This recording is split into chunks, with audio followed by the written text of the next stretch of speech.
तिजोरी नंबर 13 राजस्थान के बिशनगढ़ नामक एक छोटे से कस्बे में स्थित थी। एक पुरानी हवेली, रतन निवास। यह हवेली वर्षों से वीरान पड़ी थी और स्थानीय लोग कहते थे कि वहां की तिजोरी नंबर 13 कभी मत खोलना।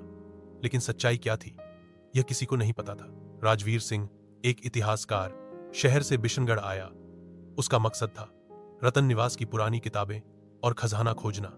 उसके साथ उसकी टीम थी नेहा, एक डॉक्यूमेंट्री फिल्म मेकर, फारूक, पुरातत्व विशेषज्ञ राहुल, टेक्निकल असिस्टेंट। गांव वालों ने उन्हें चेतावनी दी, तिजोरी नंबर 13 खोलोगे तो सिर्फ मौत निकलेगी। राजवीर ने इन बातों को अंधविश्वास मानकर अनदेखा कर दिया। हवेली में कदम रखते ही सब कुछ बदल गया। हवेली में न कोई इंसान था, न कोई आवाज, फिर भी हर कोने में किसी के होने का एहसास था, जैसे किसी की आंखें हर वक्त उन्हें घूर रही हों। अगले दिन उन्होंने हवेली की तलाशी शुरू की। एक कमरा बाकी कमरों से ज्यादा ठंडा था। उसकी दीवारों पर अजीब सी आकृतियां बनी थीं और वहां थी वो खौफनाक तिजोरी नंबर 13। तिजोरी लोहे की बनी थी। उस पर लाल रंग से संस्कृत में कुछ खुदा था, जो भी मुझे खोलेगा वो अपने भीतर की मौत से मिलेगा। राजवीर ने तिजोरी खोलने का प्रयास किया, मगर तिजोरी अजीब तरह से गर्म हो गई। नेहा ने रुकने को कहा, लेकिन तभी बिजली चली गई और तेज हवा चलने लगी। खिड़कियां खुद ब खुद बंद हो गईं और तिजोरी खुद तक की आवाज के साथ खुल गई। अंदर से एक चमकदार चांदी का हार निकला और उसके नीचे छुपा हुआ था एक कंकाल, जिसकी आंखें अब भी डरावनी थीं, जैसे अभी बोलेगा। उसी रात नेहा को सपना आया। उसने देखा एक औरत लाल साड़ी में, खून से सनी आंखों के साथ उसके सामने खड़ी थी और कह रही थी, मुझे आजाद करो, मेरा बदला अभी बाकी है।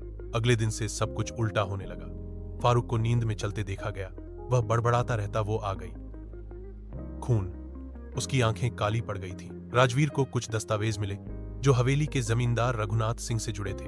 उसमें लिखा था कि उसकी बहन द्रौपदी ने एक गरीब नौकर से प्रेम कर लिया था और इस बदनामी के कारण जिंदा तिजोरी में बंद कर दी गई थी। मरते वक्त द्रौपदी ने शाप दिया, मेरा प्रेम अपूर्ण रहा, अब मेरी आत्मा भी अपूर्ण रहेगी जब तक इंसाफ न हो। अब नेहा बदल चुकी थी।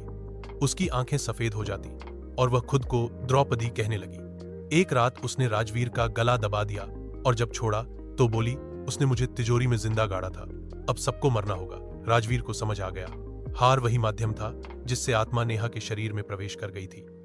उसने हार को हवेली के आंगन में जलाने की कोशिश की, पर नेहा, अब द्रौपदी, ने उसे रोक दिया। पूरी हवेली फिर से कांपने लगी। मंत्र, शंख और चीत्कार की आवाजें एक साथ गूंजने लगी। हवेली में जलती मोमबत्तियां हवा में उड़ने लगीं और फर्श पर खून के निशान दौड़ने लगे। राजवीर जानता था कि आत्मा को मुक्त करने के लिए सिर्फ एक तरीका था, द्रौपदी के प्रेमी की अस्थियों के पास हार को दफनाना। वो दौड़ता हुआ तहखाने में गया जहां पहले का नौकर मारा गया था। उसने वहीं मिट्टी खोदी, हार रखा और कहा, तेरा प्रेम अधूरा नहीं था द्रौपदी, अब तुम्हें शांति मिले। अचानक एक सफेद रोशनी चमकी। नेहा जमीन पर गिर गई, बेहोश। हवेली शांत हो गई। हवेली के हर कोने से सिसकियां, रोने की आवाजें गूंजती रहीं, फिर सब खामोश नन।